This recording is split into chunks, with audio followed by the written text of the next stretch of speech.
eu editei muita gente estreante, estreiei muitos poetas e isso faz com que, enfim, com que muitas das vezes até a gente entenda que admiramos mais as pessoas que são ainda, admiramos mais as pessoas que são ainda desconhecidas, por exemplo, porque quando a gente está na posição de editor, nós apostamos nos textos e procuramos, existe uma ansiedade para encontrar um texto no qual nós acreditemos profundamente. Então era muito frequente a gente ficar incrivelmente apaixonado por uma coisa escrita, às vezes por um menino ou uma menina de 20, 22, 25 anos, alguém que não tinha ainda história nenhuma senão a de ficar quieto dentro do seu quarto, sonhando com literatura e encontrando seus próprios tesouros. Então, eu gosto muito disso. Até hoje, eu continuo, por exemplo, agora desde há uns anos, eu continuo a dirigir uma coleção de poesia. Eu não sou mais o editor, eu não tenho preocupação de pagar o livro, imprimir, colocar no mercado. Eu só tenho essa coisa chique de escolher o livro, escolher o texto, decidir o que editar, no fundo. E eu tive sempre essa percepção de que eu quero estar imerso nos meus pares, ou seja, eu não quero ignorar ninguém, eu quero saber dos outros, quero ler os outros e continuo sempre fascinado com o que está a aparecer e até o que vai aparecer. E então, eu acho que ser editor foi muito importante para mim. Porque veja, quando eu fui editor aqui em Portugal, quando criei essa primeira editora, que se tornou durante um tempo uma grande editora de poesia, eu estreiei em Portugal. O Walter, é muito interessante, é uma quase editora. Né? A gente chamava quase. Quase. Porque a gente achava que não ia ser nada, a gente achava que a gente não tinha dinheiro.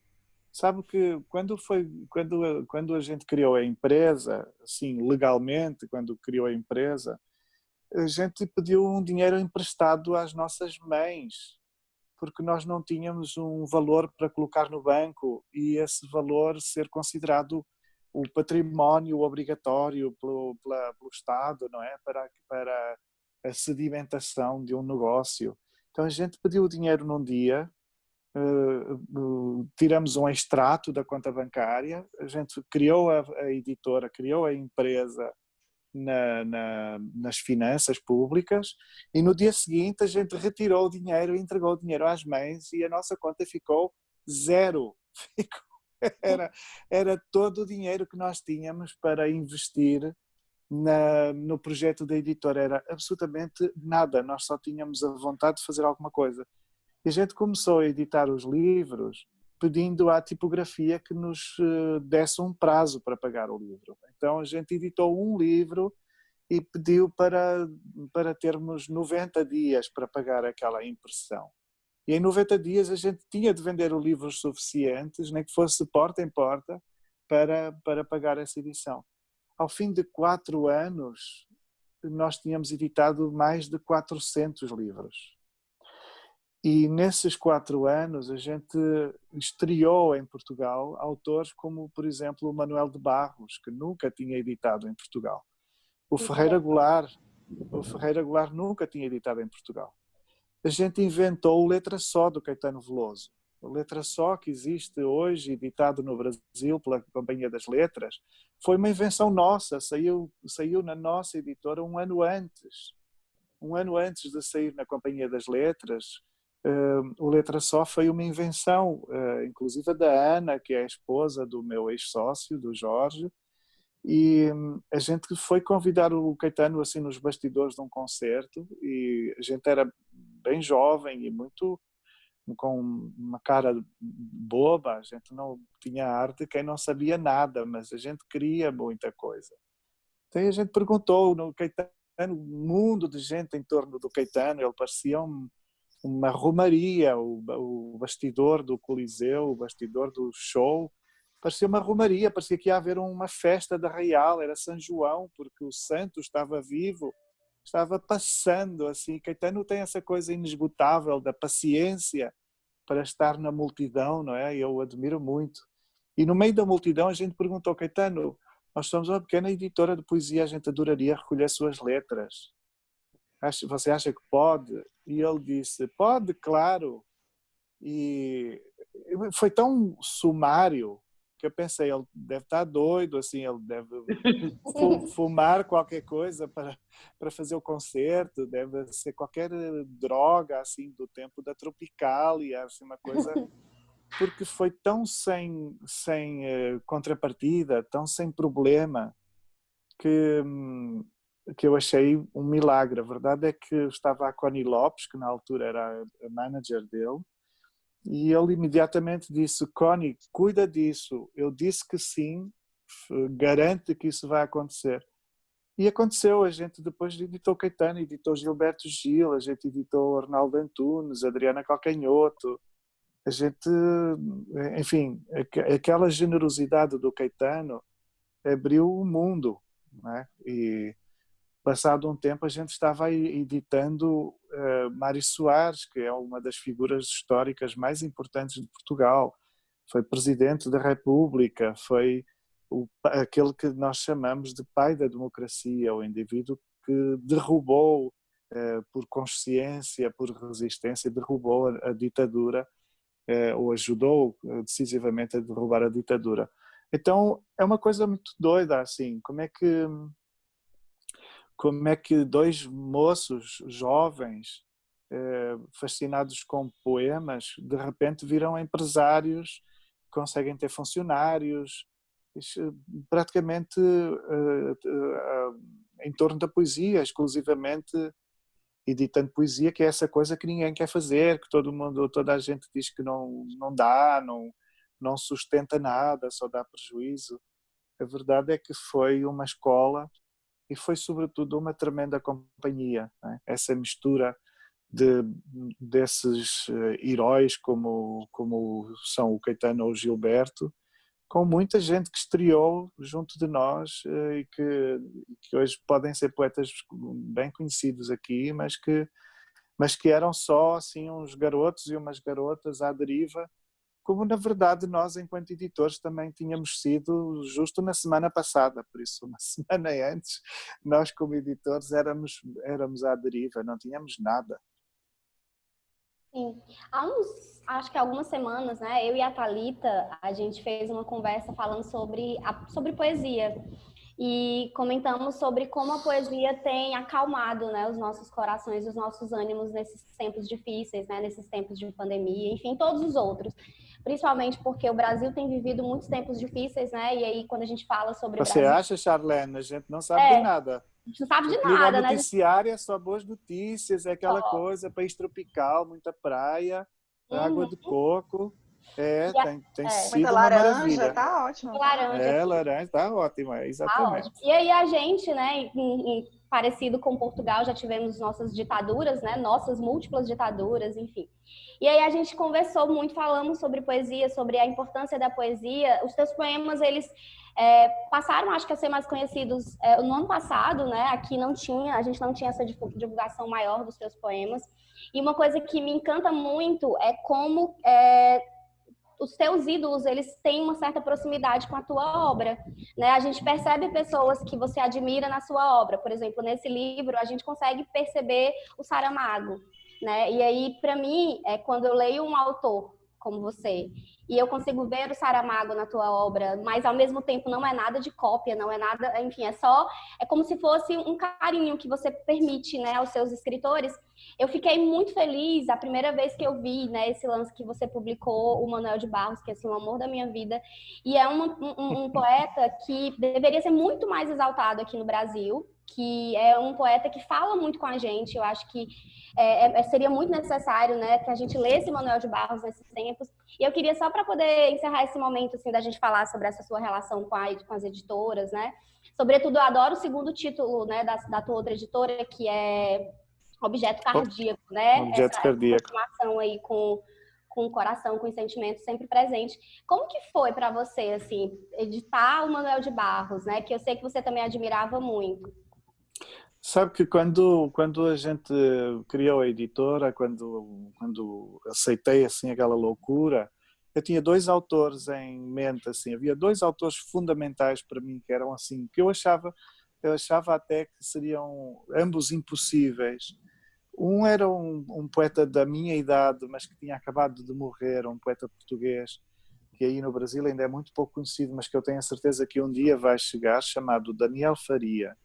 O Daniel Faria é um poeta muito delicado. Ele estava num seminário estudando para ser padre e ele morreu subitamente com 27 anos. E mesmo tendo morrido muito cedo, a gente chama o Daniel de um novo Cesário Verde, porque ele morreu muito cedo, mas ele deixou uma obra muito madura. Então é dos poetas mais belos da minha geração, é um dos poetas mais belos da contemporaneidade portuguesa.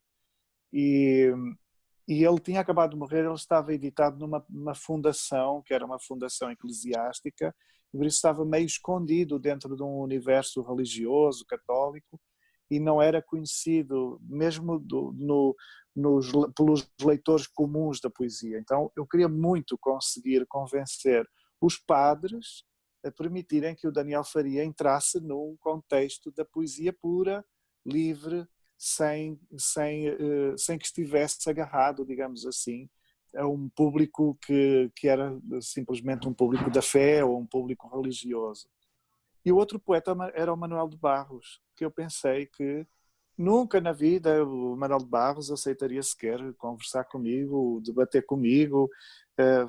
Sei lá, a editora era tão pequena, éramos tão nada, não podíamos pagar adiantamentos, os direitos de autor teriam de ser pagos à medida da venda dos livros, e por isso eu achei que nunca na vida chegaria lá.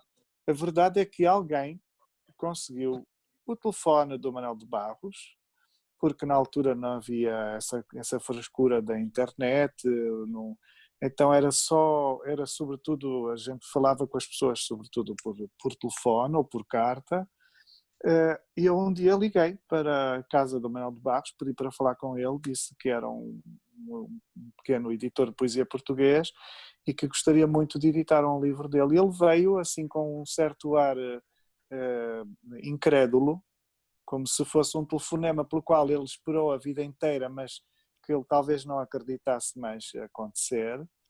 E eu disse, eu edito o que você entender, por isso eu quero editar a sua poesia, mas é você quem decide o quê.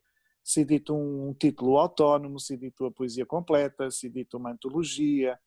E ele disse, então edite 30 poemas. E eu pensei, a poesia do Mel Barros tem alguma coisa mais narrativa, um pouco mais longa, mas não tem tanto assim. Alguns dos poemas fundamentais são bem breves. E eu pensei assim, eu queria que o livro tivesse uma lombada, não é? Que tivesse tamanho, alguma coisa. 30 poemas vai dar 40 páginas. É um panfleto, é uma coisa muito breve para mostrar aos portugueses a poesia desconhecida do Manuel de Barros, porque na altura ele não tinha nada aqui. E eu disse, mas não acha que poderia ser um pouco mais? Poderia ser 100 poemas, 180 poemas, e se fossem 200 páginas? E ele disse, ao telefone, disse-me essa coisa assim, se alguém não gostar da minha poesia em 30 poemas, não vai gostar nunca. 30 poemas são suficientes para convencer alguém da qualidade ou da falta de qualidade de um poeta. Ele foi tão rigoroso, e eu pedi que a antologia tivesse, que essa escolha tivesse pelo menos um poema inédito, e ele enviou um poema inédito. Eu fiquei de escolher 29 poemas, e eu dei assim uma de sonso, e eu escolhi 30 poemas, o que faria com que o inédito fosse o 31º. E eu pensei, ele não vai dar conta, ele falou, escolha 30 poemas, eu escolhi 30 poemas, o inédito, e eu vou conseguir ganhar ali uma página, ganhar um extra, assim, mais um poema. Porque também tinha que ver com o meu sofrimento. Você, se tiver de escolher apenas 30 poemas do Manuel de Barros, você vai sofrer um pouco, porque eu escolheria fácil 100 poemas, assim. se escolhe apenas 30, você vai deixar de fora coisas que estão no seu coração, assim, que você acha até um absurdo não sugerir a leitura. Então aquilo é ali um dilema muito grande. A verdade é que ele foi muito... Ele foi contar, deve ter contado pelo dedo, assim, para não enganar. E ele disse, não, mas tem um poema a mais, tem de ser menos um poema, tem de ser 30 poemas. Você vai ter de decidir tirar um, você tem de tirar um. Ele foi muito intransigente, muito assim... Mas com isso eu consegui conversar várias vezes com ele ao telefone. E descobri noutra, você sabe que é tão, a gente fica é tão inacreditável para mim que o Manuel de Barros tenha passado um pouco pela minha vida, que algumas coisas eu não lembrava nem que aconteceram. E há dias eu fiz umas mudanças e umas arrumações, eu fui abrir umas caixas que eu tenho, onde eu guardo alguns desenhos, algumas pinturas, algumas cartas que recebi. E eu descobri que eu tenho cartas do Manuel de Barros, eu tenho coisas escritas por ele, tenho livros assinados por ele para mim. Assim, eu acho que passei estes 20 anos achando que isso não aconteceu, porque seria tão grande, tão inacreditável, que eu achava que eu não tinha nada, que eu tinha aqueles telefonemas e que teria eventualmente um acordo assinado por ele a dizer que autorizava a edição do livro, mas eu tenho 2 ou 3 cartas manuscritas do Manuel Barros para mim e fiquei tão vaidoso pensar assim, caramba, Manuel Barros escreveu para mim, parece que recebi a carta justo agora, que não tinha recebido antes. A nossa autoestima, ela é tão estranha que a gente não acredita nem na verdade, assim, naquilo que é evidente. Tem até prova, tem até o documento, mas eu não consegui acreditar, era grande demais para mim. Acho que a gente entende um pouco isso, Walter. Acho que acho que a gente aqui do Clube da Sublime, a gente entende um pouco, porque eu falo por todos nós, né? Foi inesquecível aquele nosso encontro, e quando você entregou para a gente, né? Enfim, uma obra sua, né? Que acho que todo mundo aqui que participou tem emoldurado em algum lugar. A minha está aqui, ó. Não e é eu uma mostro para obra, todo nada. mundo. Ai, é uma e sou coisinha super... de nada. Ó, na moldura aqui, no lugar mais especial da casa. Então, a gente entende. Eu lamento não saber desenhar a sério. Se eu soubesse desenhar a sério, eu tinha entregue uma obra, mas isso não é uma obra, isso é assim... Isso para além das tatuagens que a gente tem, né? E as tatuagens, né? Nossa, mas alguém mais tem tatuagem? Eu sabia que a Charlene tem uma tatuagem, mas alguém mais tem? Brigou comigo até ele. Ora, nós todos. Eu tenho. Caramba, vocês são gente muito doida. Pois é, então quando você fala do Manuel de Barros, é um afeto muito similar, eu acredito, com o que a gente tem por você. Né? E assim, nos envaidecemos muito. O que tem? Isso não é a idade? Ó, a Rosângela mostrando dela aí também na moldura. Quando eu me apaixonei assim, quando eu fiquei doido pelo Manuel de Barros, quando eu falei com ele já era um senhor, já merecia assim uma paixão. Eu sou muito jovem, eu ainda estou na fase do encalhado, ainda não você é uma alma antiga, e eu garanto que só está encalhado porque quer, porque eu lembro na Bienal era um vácuo, Ave Maria, que era um alvoroço para casarem com ele, né? Pois Era mesmo. Vamos aproveitar então essa sua discussão sobre estar encalhado, né? Que é uma coisa comum, inclusive nas suas obras, né? O Walter tem personagens que ou perdem o amor, ou enfim, se questionam sobre isso, e um personagem que já começa encalhado, né, com 40 anos. E eu sei que a solidão é um dos teus temas mais recorrentes, só que é muito estranho ao mesmo tempo, né, você vê que as suas obras não são autobiográficas, a gente vê que os personagens, eles fazem parte de um imaginário que você cria e tudo, mas tem muita aproximação com a tua vida, né? E aí você sempre brinca muito com essa história de estar encalhado, de não ter tido filhos, né? De ser o pai da sua mãe agora, de ter essa relação muito próxima, né, com a sua mãe.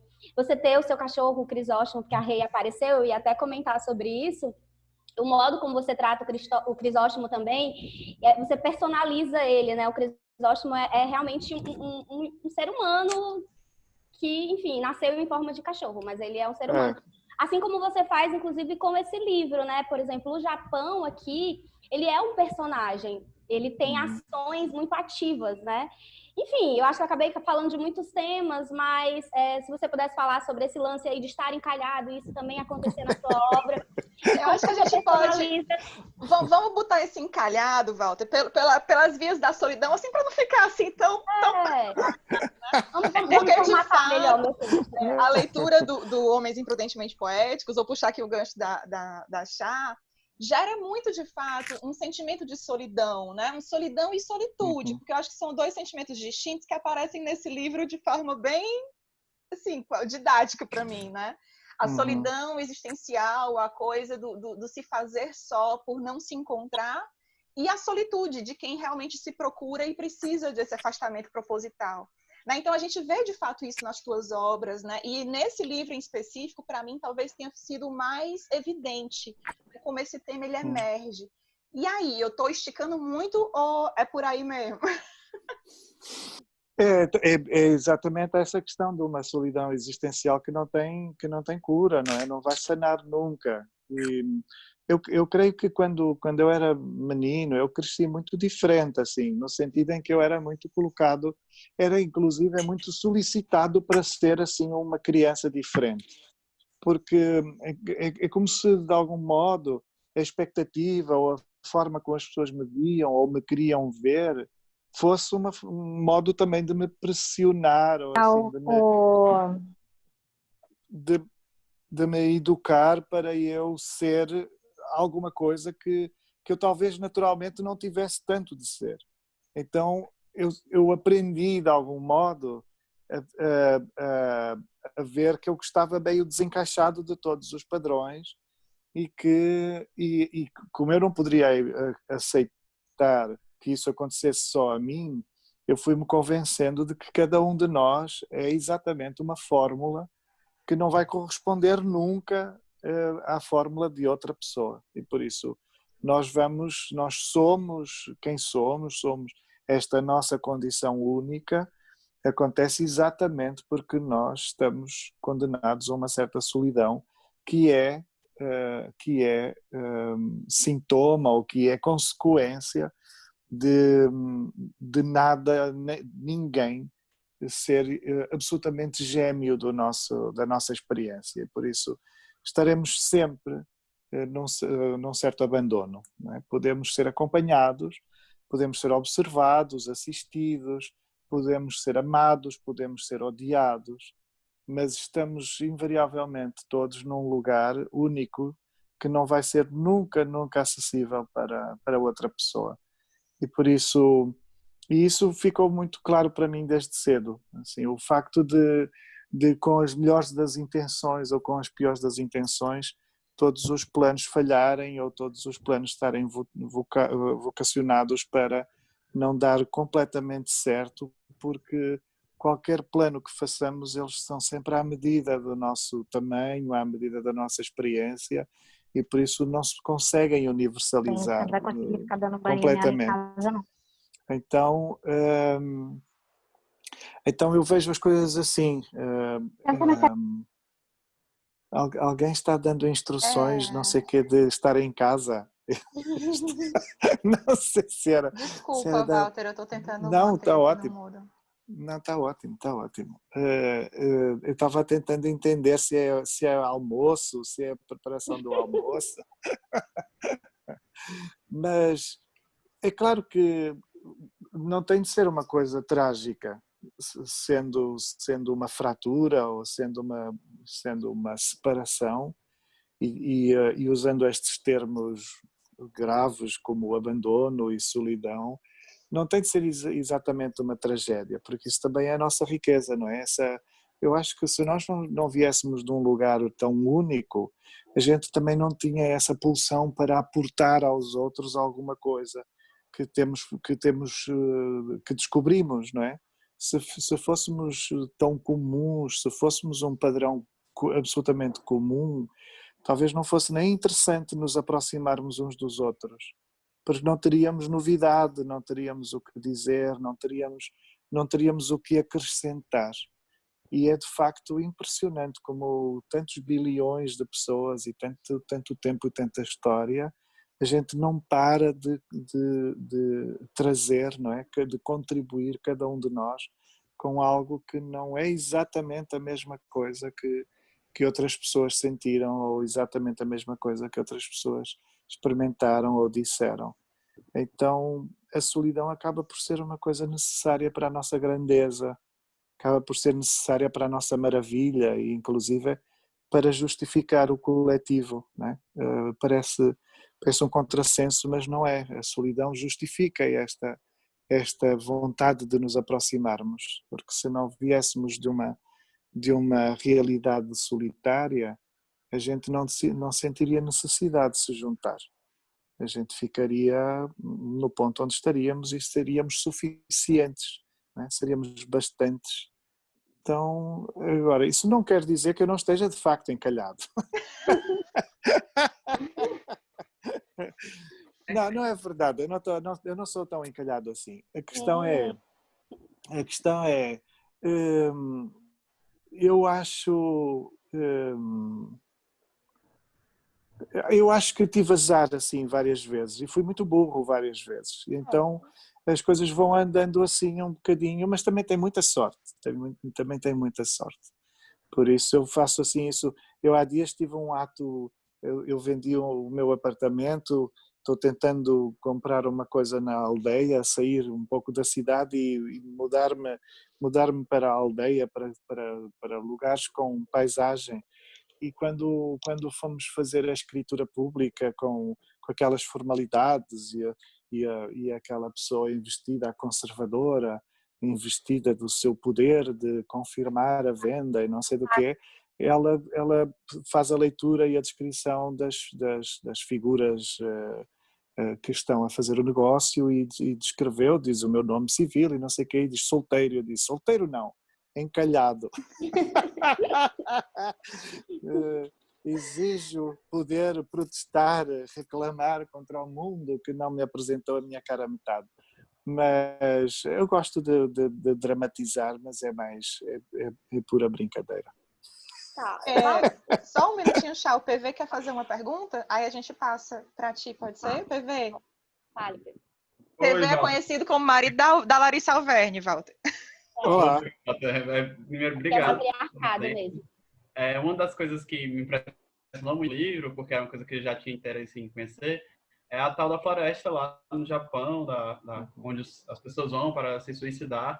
E aí eu queria escutar de você, assim, como é que foi a sensação, se a impressão que eu tive é que você inspirou o livro a partir de alguma visita lá, alguma coisa. Aí eu queria saber realmente dessa impressão verídica e como é que foi a sua vivência lá.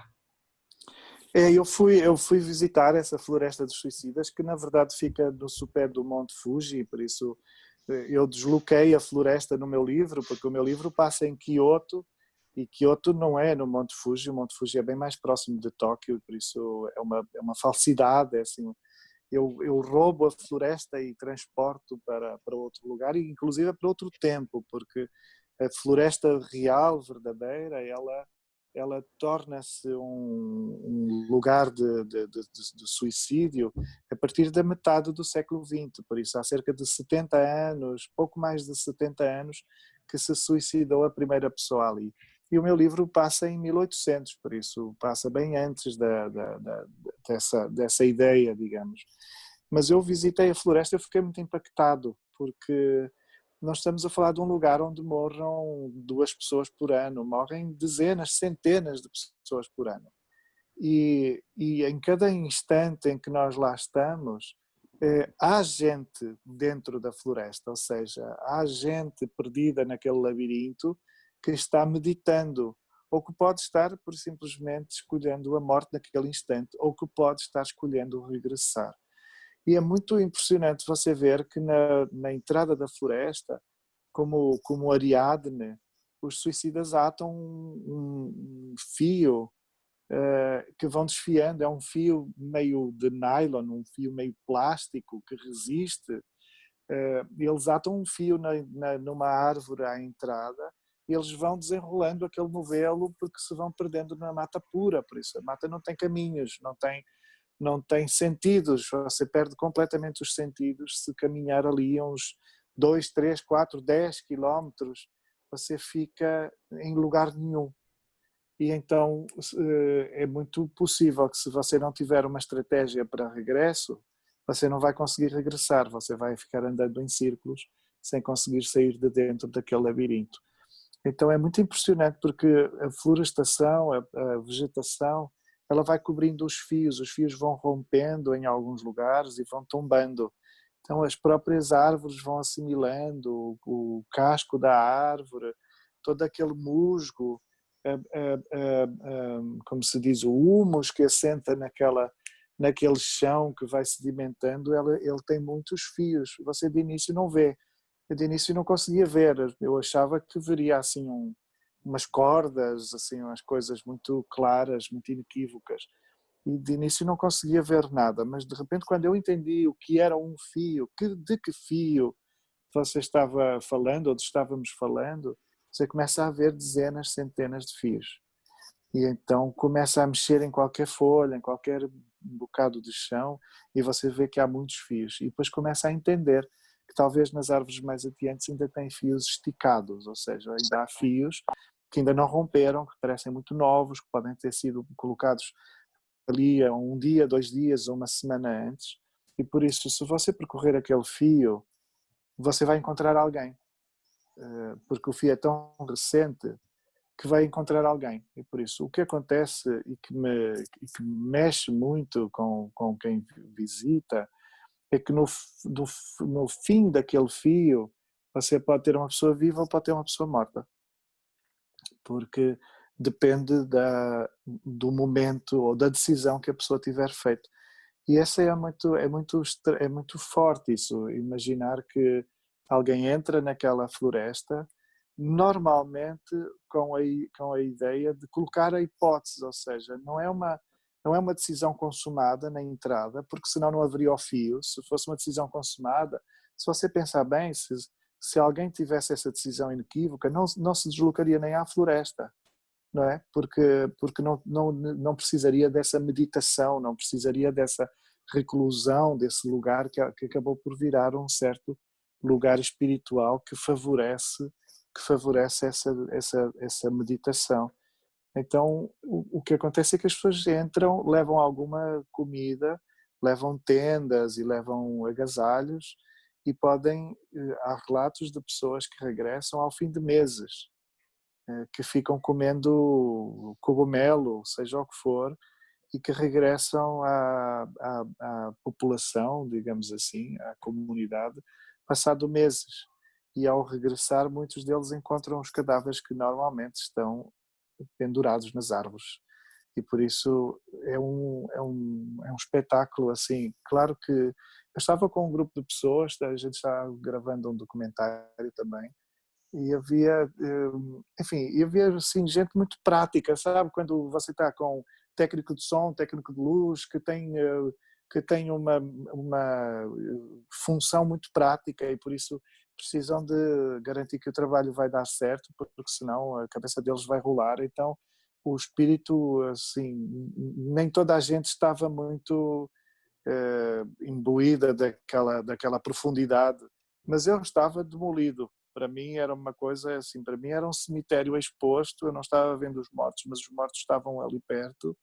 Eu sentia que os mortos ficam desenterrados à mostra, como se fossem frutos apodrecendo nas árvores, e eu não conseguia rir, não conseguia correr. Eu sentia qualquer coisa que eu parecia que não conseguia nem abrir as pernas para um passo convencional. Parecia que tudo ficava um gesto muito pequeno, muito como se eu estivesse já caminhando no meio dessas pessoas e no meio da importância daquelas decisões. Então é um lugar muito estranho. Eu não sei se vos aconselho a visitar, assim, quando forem ao Japão. Eu acho mais normal, mais saudável que vocês subam o Monte Fuji. Estava dizendo, meu Deus, eu quero ir para esse lugar. Eu acho que lá está interditado, eu acho que não pode entrar mais não, pelo menos foi a última notícia que eu vi. Não, já estava interditado, Já, né? mas nós somos portugueses, A gente... as coisas, né? Você sabe que os portugues e os brasileiros têm muito em comum, e uma das coisas em comum é que a gente Dá um tenta um pouquinho jeitinho. assim, dá um jeitinho assim, a gente pensa assim, deixa, a gente, aliás, a nossa decisão foi, não vamos entrar muito, a gente não vai entrar muito, e de facto não entramos, eu não conseguiria mesmo, eu não conseguiria entrar mais, porque eu dei uns passos e eu fiquei com tanto medo de ver. Vocês sabem que quando eu era estudante eu vi uma autópsia, então eu tive de ver um cadáver sendo autopsiado no meu curso, assim, e foi muito horrível, é muito horroroso, mas eu saí da sala um tempão, quase chumbei porque não fui capaz de estar vendo, mas eu saí, voltei e acabei por estar ali pelo menos meia hora, numa aula de 3 horas, pelo menos meia hora eu estive diante do cadáver. E por isso, quando eu estava na floresta, eu acho que não era nem o cadáver, encontrar o cadáver que me horrorizava tanto, porque aí parecia haver uma decisão consumada, uma coisa consumada para a qual eu não era mais necessário. Eu não era solicitado, não seria solicitado para nada. O meu pânico era o que fazer a alguém que está... Eu não conseguiria deixar alguém que está num acampamento daqueles, numa meditação daquelas, eu não conseguiria deixá-lo ali.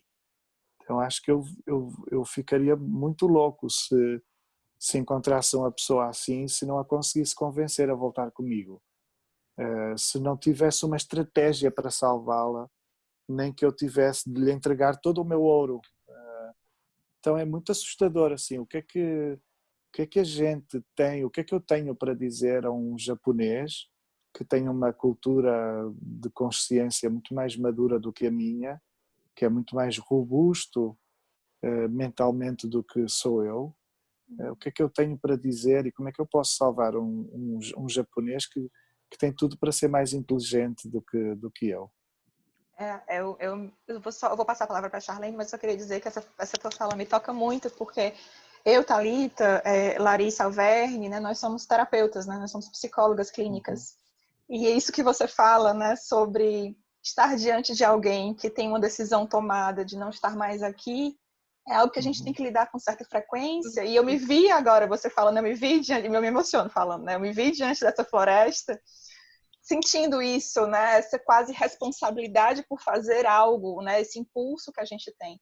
E ao final do teu livro você fala, nós ocidentais temos esse impulso de ir lá e demover essas pessoas dessa ideia, mas é de fato um pensamento muito diferente, né? As motivações são diferentes, é outra história, né? Não é a mesma coisa.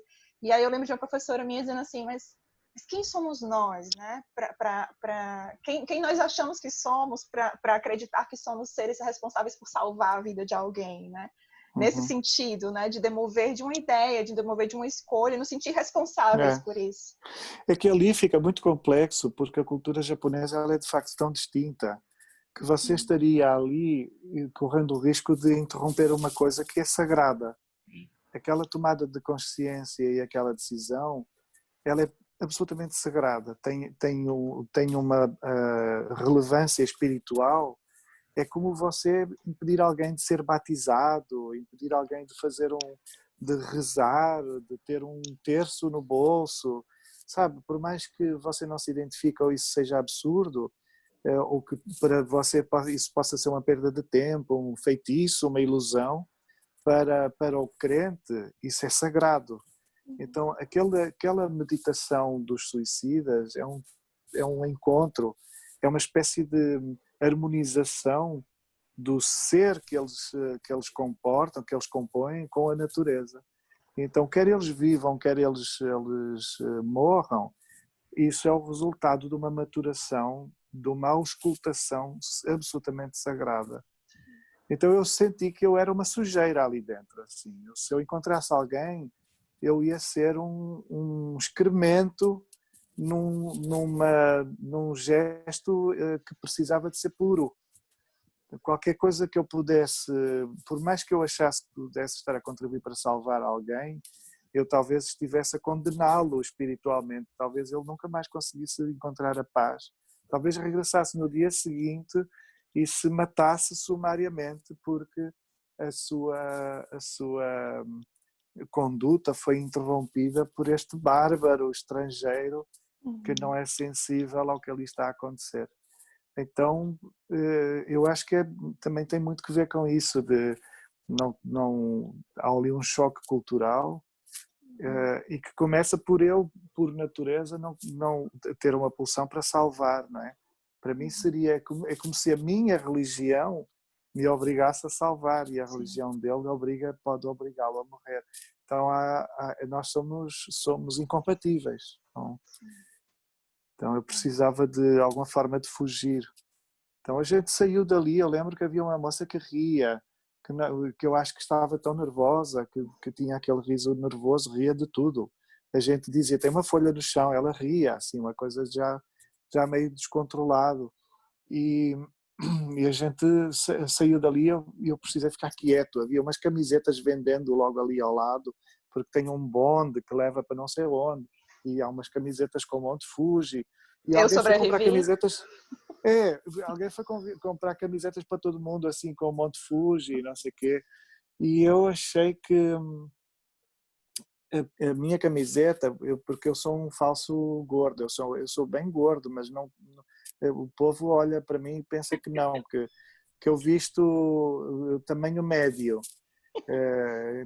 E eu visto sempre GG. E então no Japão, mais ainda, porque os japoneses tendem a ser todos tamanho slim fit, small, very, very pequeno. E a minha camiseta não servia, não dava, e todo mundo insistindo, mas coloca, vamos fazer uma foto. E eu lembro do alívio de não servir, porque eu achei, eu não quero sair daqui assim com um souvenir que eu vista, dizendo, nesse canto do Monte Fuji tem gente morrendo, assim, não é um souvenir que eu quero vestir, assim, achei muito estranho. Mas tem gente que fica muito confusa ali, assim, é um lugar de muita confusão. Eu acredito. A gente tem algumas pessoas querendo fazer perguntas para você. Eu vou passar na ordem, então, para a Charlene, para o Pacote, para a Thalita e para a Thaís, tudo bem? São 4 pessoas, 4 perguntas diferentes. Charlene, amiga, tá contigo. Tá. Enfim, eu tenho várias coisas para comentar, para perguntar, mas já que você falou sobre o tema da morte, eu lembro que eu li uma entrevista sua que você fez em 2016, que você fala que tem certeza que quando morrer, vai morrer puto da vida, né? Eu imagino sabe aquela imagem daquela criança que sai da barriga da mãe e sai com cara de raiva, né? Imagina você lá no caixão com ódio, assim, putz, não acredito que eu morri. E aí, isso é um tema muito constante, né, da tua narrativa, a morte. E aí eu fico pensando, né, como que você consegue transformar esses temas, né? É uma opção sua? É algo que você já construiu? Eu, enquanto autor, gosto de tratar de temas assim. É algo que acontece de maneira involuntária. E aí, eu não sei, como que você se entende enquanto, né, escritor a partir desses pontos. Como que é esse processo, né, de escolher sempre temas tão pesados? E aí, ao tratar sobre esses temas, né, com essa tua linguagem, essa forma tão poética, essas palavras que são lapidadas, eu sei que você faz os seus textos de uma maneira muito meticulosa, você joga fora muita coisa, né, você relê constantemente, enfim, descarta muito material. Então, como que é isso, né? Existe algumas críticas sobre esse tipo de narrativa, às vezes, né? Como que se trata sobre temas tão difíceis, inclusive como estupro, como pedofilia, né? A gente tem essas discussões aqui em Fortaleza. E aí, como que é para você tratar sobre esses temas, que eu sei que são muito dolorosos para você também, que nos tocam muito, né? Que nos deixam extremamente... acho que a gente fica meio que anestesiado quando a gente vê esses temas. E, ao mesmo tempo, às vezes a gente se questiona, né? Eu estou lendo aqui sobre morte, eu estou lendo aqui sobre uma pessoa que se relacionou com outra mais nova e que estuprou, enfim, coisas assim tão pesadas. E aí a gente tem que passar por esse processo enquanto leitor, né? De questionar aquele assunto dentro daquele texto. Não é porque o texto ele foi feito de uma maneira tão bonita que a gente não tem que discuti-lo, debatê-lo. Enfim, é opcional, é uma escolha sua. Você gosta de sentir esse sofrimento que a gente também gosta, né? Porque aqui no clube, a maioria dos nossos livros favoritos, acho que todos os nossos livros favoritos são os que nos fazem sofrer muito. A gente gosta de sofrer com a literatura. Nosso único filtro é esse. Exatamente. A gente Tem que doer, tem que doer muito. Esse livro é feliz? Não, passa. Então, quando é um livro que nos faz sentir dor, a gente gosta muito. E aí eu queria que você falasse sobre isso, né? Sobre o tema da morte, sobre esse lance de você ficar puto no dia que você morrer, o que você vai fazer quando você morrer, né? E se é uma opção sua ou se acabou acontecendo. Sabe, já é algo que se me coloca como inelutável, assim, é inevitável. Eu não teria nem paciência para uma coisa que fosse só mediana, não é? Que fosse só confortável, assim, escrever o conforto. Como assim? Para quê? O conforto a gente procura encontrar nas coisas mais frugais da vida, assim, ter um bom sofá, ter uma televisão, comer uma pipoca, uma fruta, beber água de coco. Literatura ou arte, ela precisa ser uma fratura e ela vem trabalhar com aquilo que nós temos de mais difícil. Eu quero que ela vá ao encontro de uma utopia muito maior, não é utopia de um simples bem-estar, é uma utopia de uma solução absoluta para todas as coisas. Então, quando eu digo quando eu escrevo sobre a morte, eu quero curar a morte, eu quero encontrar uma cura para a morte, não é uma cura só para o câncer ou para o Covid-19 ou para a dor de cabeça que eu tenho tão constantemente, é uma cura para tudo. Então eu quero curar a morte, quero matar a morte, então quero sanar tudo que fere a pessoa em sua dignidade, em sua plenitude. Então eu não tenho muita atenção, não saberia prestar atenção a coisas que sejam menores, assim, as coisas que estejam num entretermo, assim, que não estejam até no exagero da vida, assim. A vida ela traça as suas decisões fundamentais em momentos de puro exagero. Se você vir, o nascimento é um exagero, é tão exagerado que a gente recalca, fica sem a capacidade sequer de lembrar. E muitas das vezes, quando propende para a morte, quantas vezes também existe um apagamento, uma espécie de esbatimento de toda a realidade para que a morte pareça ser um pouco menos agressiva, menos desumana. Então, as extremidades ou os momentos, as experiências mais retumbantes, elas são de puro exagero. Veja o que acontece no nascimento com as mães. O que acontece à mãe é um vértice da sua vida. A mãe nunca mais vai ser a mulher, nunca mais é exatamente a mesma mulher. Não é possível passar pela maternidade e ser devolvida ao estado absoluto anterior, não é? A mulher, inclusive até o homem pressente ou sente essa mudança abrupta, mas a mulher é uma coisa de divisão da sua carne, assim, é uma coisa violenta, não é? E por isso, para mim, a literatura serve para a gente prestar atenção ao que é verdadeiramente importante. E para mim a importância está nessas extremidades, está nesses exageros, nessa coisa que foge completamente à normalidade. A normalidade não é muito literária, é bem chata. Assim, a normalidade talvez seja algo a que todos nós acedemos e em muitas situações agradecemos para a nossa biografia, mas não exatamente para aquilo que lemos, para os filmes que vemos, para a música que escutamos. Você já imaginou o que seria assim escutar música normal? Assim, o conceito de eu gosto muito dessa música é bem normal. Eu vou ver um filme normal, assim, esse filme é bom porque é muito normal. Então não é algo que a gente queira, não é algo que nos enriqueça, assim, que nos melhore. Então, eu vejo o mundo a partir da sua perturbação, porque porque nós estamos todos nessa iminência da perturbação e estamos todos em fuga dela, assim, estamos todos tentando fugir, mas todos caminhando em direção à perturbação final, não é? Então, eu tenho passagens dos meus livros, quando eu escrevo o meu livro mais horroroso no que diz respeito a essa de dificuldade, é o Remorso de Baltasar Serapião.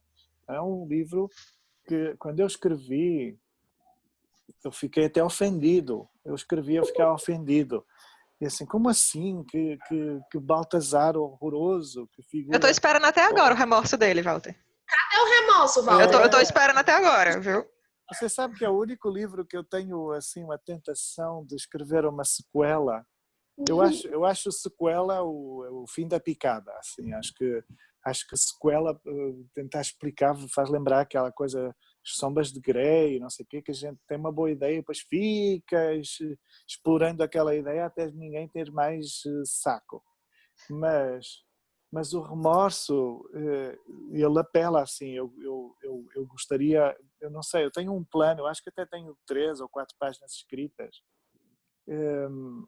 Eu tenho um plano para um dia escrever a ressurreição da Hermesinda. E ela não chega a morrer, mas eu imagino como ela inteira se reconstrói como pessoa, como mulher. E então é algo que, porque me daria gozo na esteira, inclusive, de uma nova, de uma maior atenção que o mundo está a dar às questões femininas. Eu gostaria que esta Hermesinda, esta ressurreição da Hermesinda, fosse uma sequência daquele primeiro romance, mas fosse uma espécie de heroína do século XXI. Então, não sei como é que resolveria isso, se faria sentido, se devo ser eu. Se você vir bem, o Remorso é um livro feminista, mas feito a partir do ponto de vista do horror dos homens, ou seja, do horror de que os homens são capazes. Eu posso entender esse ponto de vista, é isso mesmo. É um livro impiedoso para as mulheres, porque a minha convicção é que as mulheres ainda não foram redimidas, não houve ainda respeito para as mulheres.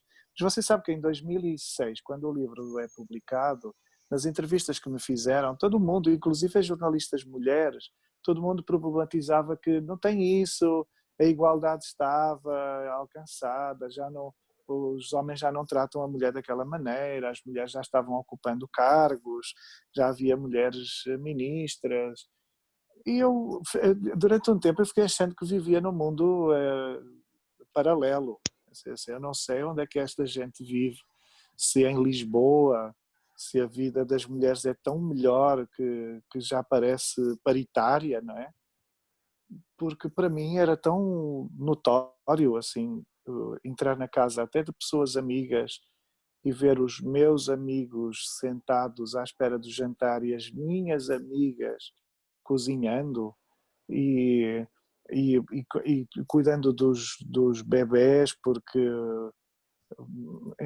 os bebés são das mães, não sei, os clichês, os tiques dessa cultura ancestral que faz com que a mulher seja cuidadora da família e da casa e por isso que dobra o seu trabalho porque trabalha numa empresa e trabalha na casa inteira. E o homem é um indivíduo mais servido do que servil. Para mim esses tiques estavam em toda a parte.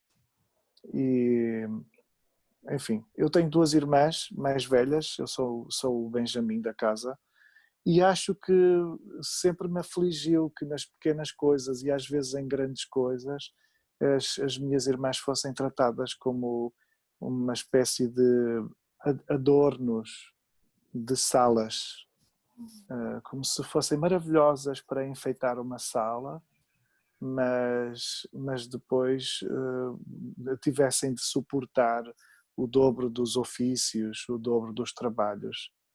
Então sempre me irritei muito com isso.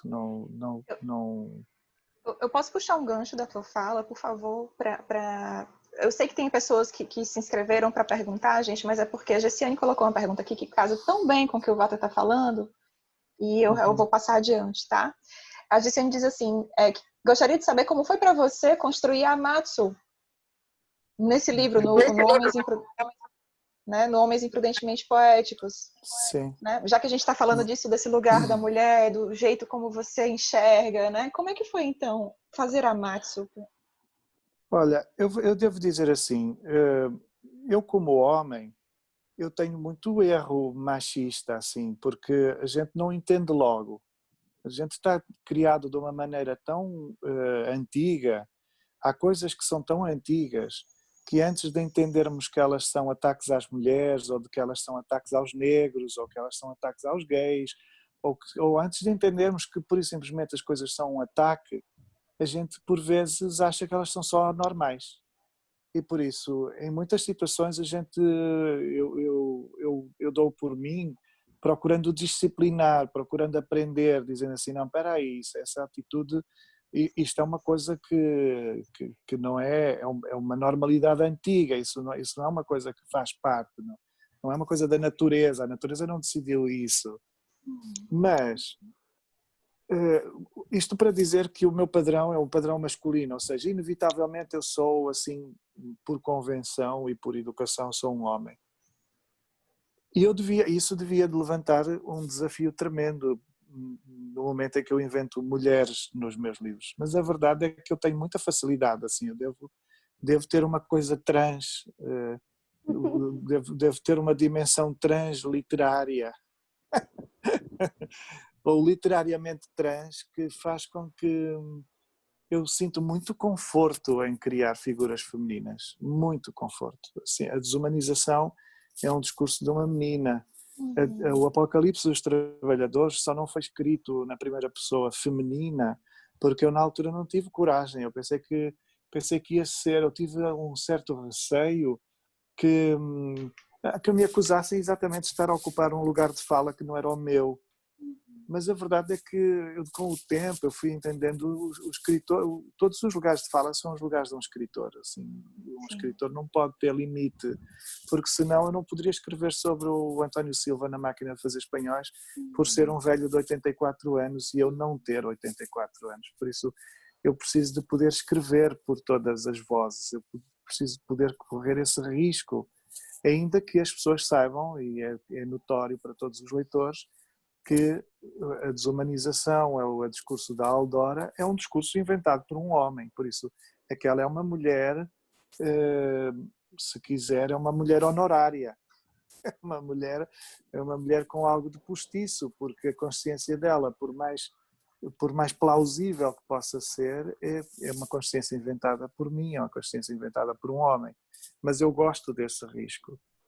E quando eu pensei na Matsu, eu queria que a Matsu fosse uma analogia com o escritor, porque a Matsu, não vendo, ela imagina, ela pressente mais do que consegue evidenciar. E eu vejo a escrita assim, a literatura ou a arte, ela é um tipo de sabedoria para mim, ela é uma sapiência, não é uma ocupação ociosa para entreter, ela é um conhecimento, é uma forma de conhecimento, mas é um conhecimento que é assente num pressentimento, é um conhecimento que é assente numa dificuldade da evidência, ou seja, ele é conquistado na dificuldade da evidência. Mas você não saberia certas coisas se não fosse o poder de um verso, por exemplo. No poema, o verso pode ser uma iluminação tão grande que nenhum cientista seria capaz de produzir como dizer, um conceito ou de dizer de forma mais justa determinadas realidades. E por isso o poeta não está como louco, não é como louco, na verdade. O poeta é uma espécie de sapiente, de sábio, que procura chegar à verdade a partir de um outro tipo de instrumento que está ao alcance da humanidade e que é muito mais intuitivo e é muito mais do foro do pressentimento. E essa é a menina Matsu. A menina Matsu, ela sabe do mundo, eventualmente é a figura mais brilhante, mais ajuizada do romance, não é? E ela sabe das coisas sem poder encará-las de verdade, não é? Então ela é o artista, é o escritor ou a escritora, é a poeta, e eu gosto muito disso. Também porque podia ser um menino cego, mas eu tenho um pouco a mania de que eu sou um pouco amigo daquele cantor Anthony que mudou o seu nome para Anony, que agora é uma menina. E a Anony, ela briga muito dizendo que Deus é mulher, e ela tem muita coisa escrita, muitas canções, ela tem uma batalha muito grande no sentido de reafirmar que a gênese de todas as coisas tem de ser muito mais próxima da natureza da mulher do que da natureza do homem. E eu tenho um bocadinho essa convicção. Eu na desumanização digo a dada altura que, na verdade, todos os homens começaram por ser uma mulher, porque todos nós, no início, somos indistintos, absolutamente indistintos do corpo da mãe. E por isso somos um atributo do corpo da mãe. Antes de definirmos quem somos, nós começamos por ser um atributo da nossa mãe. E não somos exatamente um atributo do nosso pai, somos mais o atributo da nossa mãe. E por isso eu tenho um bocadinho essa ideia de que Deus é mulher.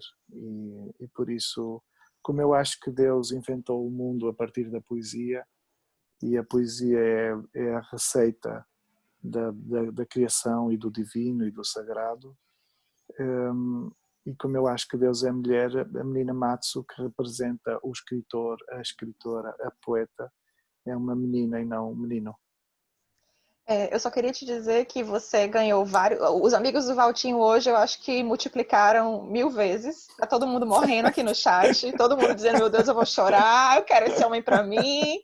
Então tá todo mundo aqui babando horrores, e todo mundo agora é amigo do Valtinho. E aí, por isso, Walter, eu queria te pedir só um pouquinho mais de paciência com a gente, porque nós temos 3 pessoas pendentes para te perguntar. Tu consegue segurar com a gente mais essas 3 perguntinhas? Sim. Consegue. Você Muito está com muita obrigada. pressa? Não, mas eu morro de medo de estar te atrapalhando. Não, eu estou bem. Ah, então pronto, gente. Então, ó, cafezinho 5 horas da tarde, todo mundo aqui, tá certo? Mas vai o todo pacote... mundo deixar queimar o almoço. Pois é, mas não tem problema. Então, o pacote, meu amor, você tá por aí, você era... Não, era chá, né? Não, eu já falei. então aqui. É o pacote. É o pacotinho. Pacotinho, você tá aí, eu não tô te vendo. Você quer perguntar?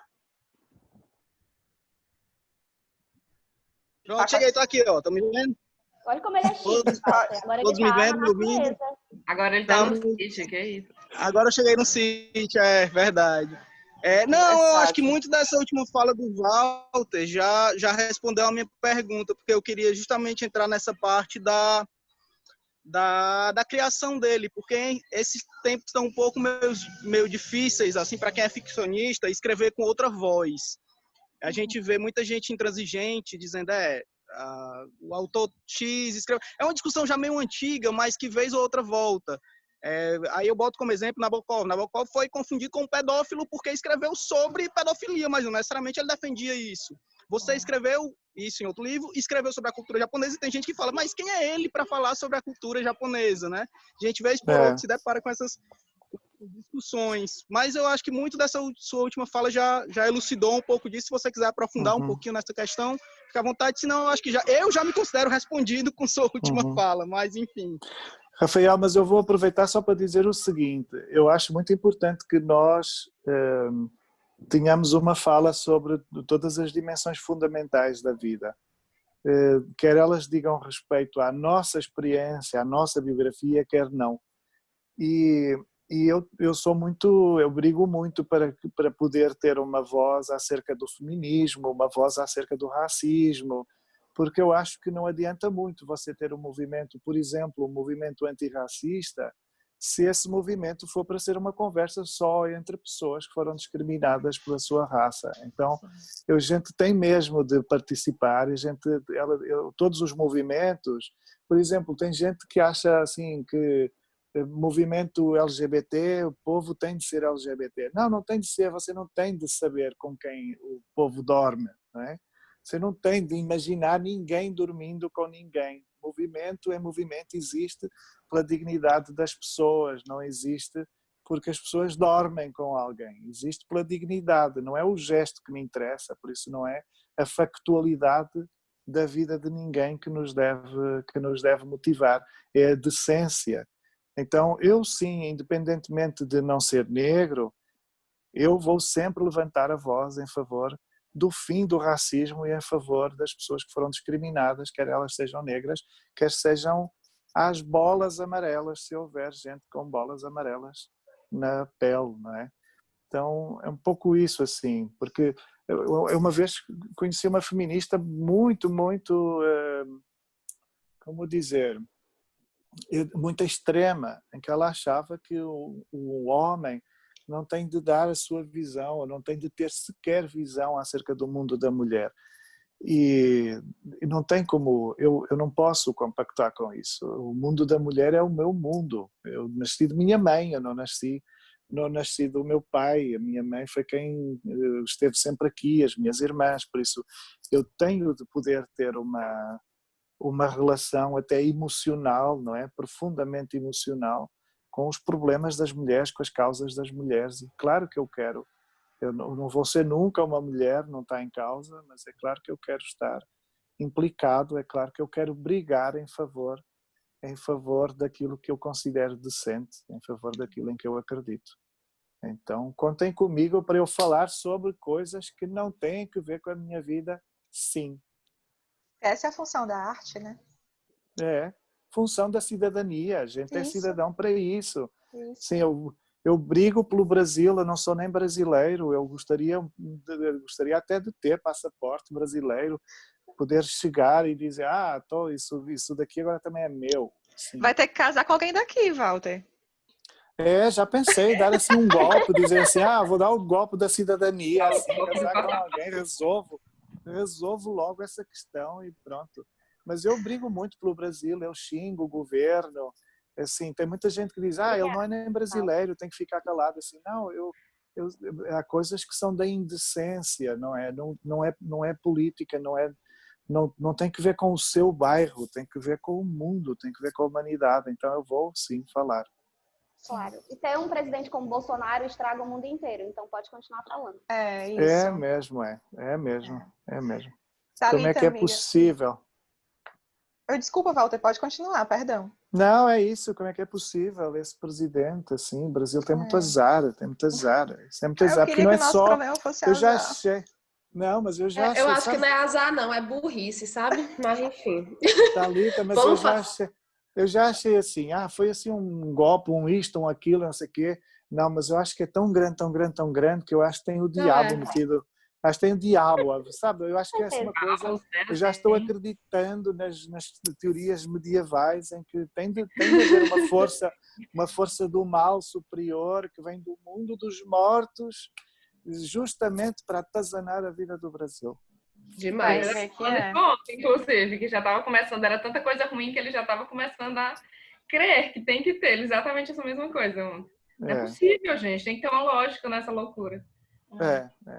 Sim, vamos para a pergunta que a Thalita queria fazer. Amiga, tu quer comentar? Quero. Na verdade, é porque assim, eu gosto sempre de saber de algumas coisas para além da leitura, né?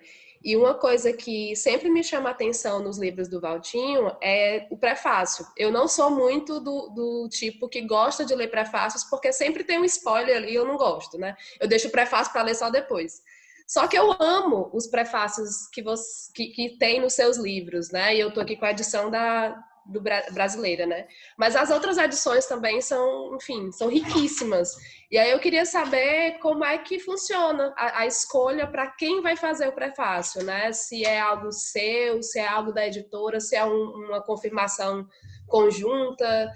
se a pessoa tem a ver com a história por algum motivo, alguma influência, né? Eu queria saber um pouquinho mais, focando um pouquinho mais nesse, né? Mas de uma forma geral, né? Porque tem uma infinidade de pessoas maravilhosas fazendo teus Tem prefácios. Caetano, né, querido? Caetano queridíssimo, o Krenak, né? nossa senhora, o Krenak não, o Karnal. O Karnal. Né? Perfeito, assim. Então, queria saber um pouquinho. Sabe que esses prefácios, eles surgiram quando eu completei 20 anos de livros. Então, foi assim alguma coisa que o povo da editora ficou inventando, dizendo, olha, o que é que a gente poderia fazer? Os livros, eles vão tendo novas edições, novas impressões, que é uma tremenda, tremenda alegria poder ver os livros sendo renovados, inclusive mudando a capa, mudando a imagem da capa.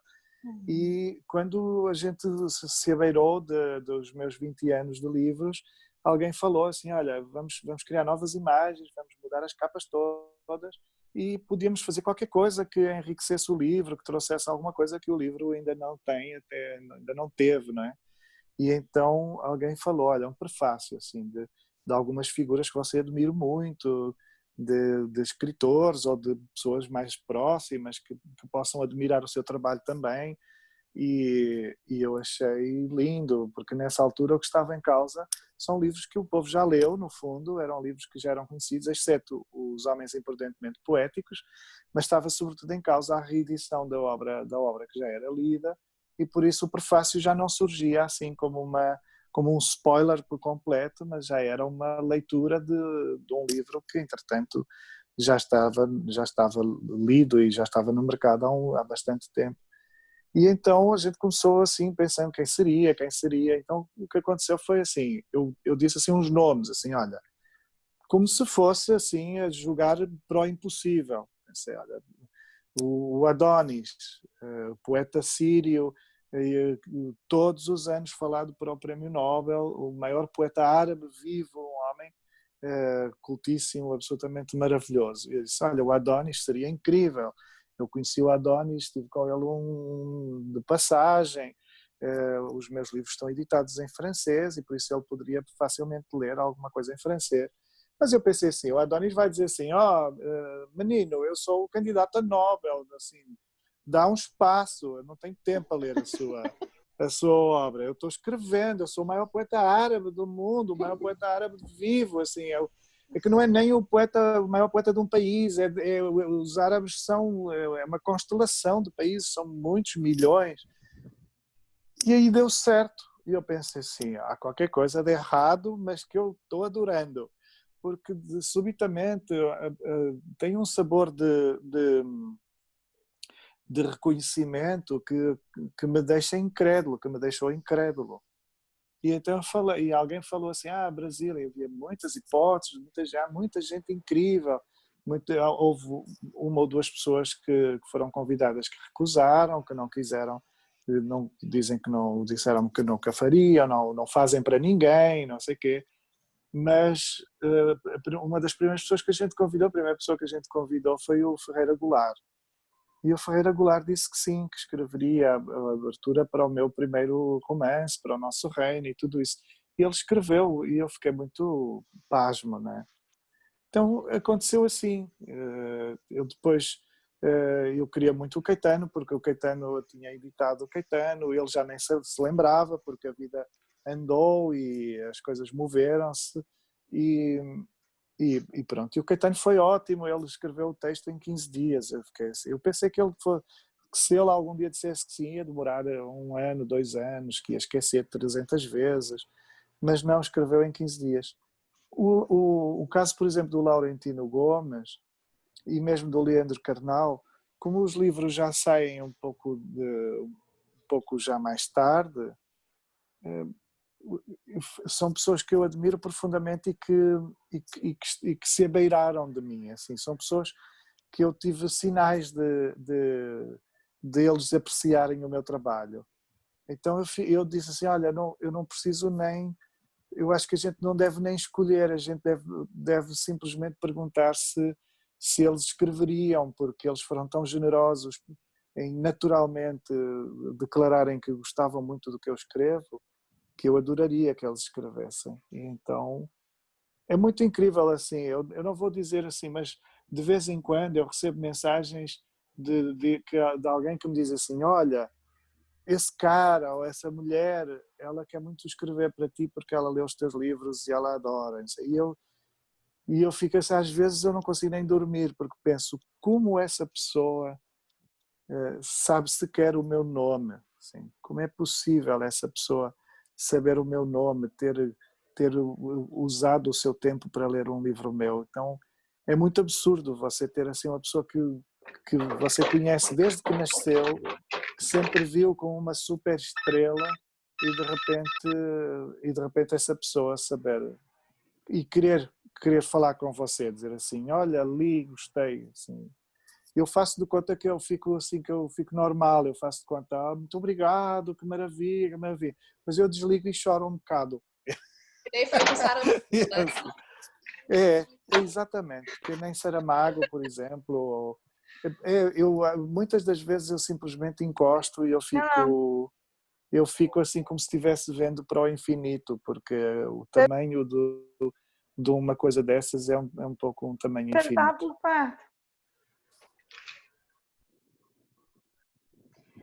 Nós temos duas pessoas para perguntar. Thaís. E depois eu vou passar a palavra para Beatriz. Thaís? Oi, gente, bom dia. Você. Oi, Olá. amor. Obrigada pela oportunidade, estou aqui muito nervosa fazendo essa pergunta. Mas uma coisa que me deixou muito curiosa foi a dedicatória do livro, né? Que é para o Ozu e para o Miyazaki, que eu sou apaixonada por eles. E também aproveitar, assim, perguntar a influência da cultura japonesa em geral, né? Não só a influência artística, né? Mas como cultura, né? Como foi que começou esse processo, né? Para ti e tal. Muito obrigada novamente. Obrigado, Thaís. Aconteceu assim por natureza. Eu acho que alguns países, eu queria muito deixar escritos livros sobre os países que mais me atraem, mais me marcam. E eu fui me aproximando daqueles que desde menino me foram instigando e me foram criando assim uma certa ilusão. A Islândia na desumanização, o Japão nos homens imprudentemente poéticos e o próximo, o Brasil, que eu ando fugindo com medo de escrever um livro brasileiro, porque o Brasil é tão mais, como dizer, é tão mais dentro da minha identidade que eu ganhei medo. Assim, eu já pensei em 500 histórias, sempre que eu penso no assunto desde há 20 anos, eu já pensei em 500 histórias brasileiras para contar e vou desistindo porque por simplesmente dá pânico.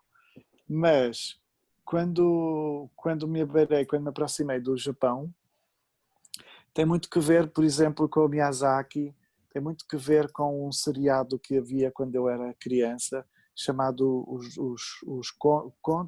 Contos Tradicionais do Japão, que eram umas histórias que passavam para crianças, que na verdade eram um decalque de histórias de grandes escritores japoneses, inclusive do Kawabata. Eu na altura não sabia, mas depois mais tarde vim a saber que aquelas histórias eram histórias retiradas de grandes livros, da grande literatura japonesa, e eram histórias contadas na televisão, que eram narradas verdadeiramente, por isso não eram um desenho animado, elas eram narradas por uma voz de uma senhora, da Ana Zanatti, e eram mostradas em sombras chinesas, por isso a gente não deixava um espaço enorme para a imaginação, porque nós não víamos o rosto de ninguém, não víamos a paisagem, víamos uns objetos movendo-se e sobretudo vivia a palavra, não é? A palavra ganhava uma dimensão, uma importância muito maior.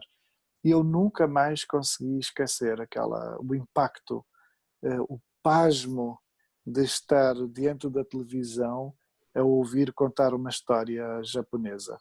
A delicadeza, a gestualidade japonesa, o ritual, a ritualidade japonesa, aquela disciplina, uma contenção contínua, a pequenez das casas. E então eu fiquei sempre muito ligado e com a ideia. Eu nunca achei que eu pudesse algum dia viajar ao Japão. Eu acharia Aliás, eu achava que morria muito cedo e nunca achei que sobrevivesse aos 18 anos de idade e nunca foi uma hipótese real pensar um dia vou viajar, um dia vou conhecer o Brasil, um dia vou conhecer a Islândia, um dia vou conhecer o Japão. Como eu não morri aos 18 anos, para minha grande surpresa, eu tenho tentado fazer tudo o que faria uma pessoa que tivesse acreditado na vida muito mais do que eu, e por isso tenho tentado justificar e fazer justiça de alguma forma à sorte que eu tenho tido. E então eu quis muito escrever essa história japonesa. Eu estive no Japão algumas vezes e quis escrever essa história japonesa, sobretudo para traduzir o que mais me impressiona, o que eu mais admiro na cultura do Japão, que é uma propensão, uma construção para a cordialidade, porque não era natural, é uma construção recente a cordialidade japonesa. E no fundo queria muito ser capaz, como se eu quisesse muito contar, da mesma maneira como me contaram quando menino, contar uma daquelas histórias. E por isso é que, por exemplo, o narrador é não participante, é um narrador que não está na história, porque na minha cabeça eu estava a escutar a Ana Zanatti, que é uma atriz portuguesa que ainda está viva, eu estava a escutar a Ana Zanatti a dizer-me a vida daquelas pessoas. Eu fico imaginando o susto do Walter de 18 anos, sabendo agora que vai viver para sempre, né? Porque esses teus livros, eles vão... Então, tipo, acho que não deu muito certo essa intuição, né? Ok. Mas mas eu sou todo muito errado assim com a intuição, sabe? Quando eu acho que alguma coisa vai acontecer, não acontece. Pois Quando eu acho e aí assim, entrou... não vai ganhar eleição, ganha. Não é esse cara que ganha o Big Brother, ganha. Eu dou errado em todos os palpites, sabe? Tudo assim, tudo que eu vejo assim, amigos. Aquele meu amigo está com aquela moça, vai dar certo, não vai? Eu erro tudo. Eu não dou certo para adivinhar o futuro de rigorosamente nada nem ninguém. Por isso, errei no meu também. Graças. Foi igual a gente, quando a gente decidiu te convidar, né, no nosso último encontro, e aí me pediram para falar contigo e tal, não, mas o Walter não vai aceitar e tal. Aí você postou que não estava com muitos pedidos, e que gente, mas ele não vai. Aí eu te mando uma mensagem, tudo bem, Walter, se você não quiser vir, tá certo, a gente entende. Aí você, não, mas eu vou. Aí depois eu já tinha dito vai que ser ia. dia tal. Mas se não quiser, tipo, estávamos o tempo inteiro esperando que você não viria, que apareceria algum imprevisto. Isso funcionou para todos os nossos encontros contigo, né? Quando a gente pensou em te ver na Bienal, a gente pensou, a gente vai vê-lo de longe. Será que ele autografa um livro? A gente pensou, vamos convidar o Walter. Já pensou se ele fosse tomar um café com a gente? Aí você aceita, a gente fica, como?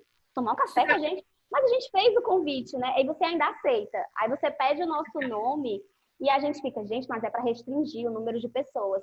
E quando você chega, é para entregar um presente. Então, assim, essas surpresas que são, na verdade, positivas, parece que a gente carrega essa espera de algo ruim, né? Assim como a espera da morte, constantemente.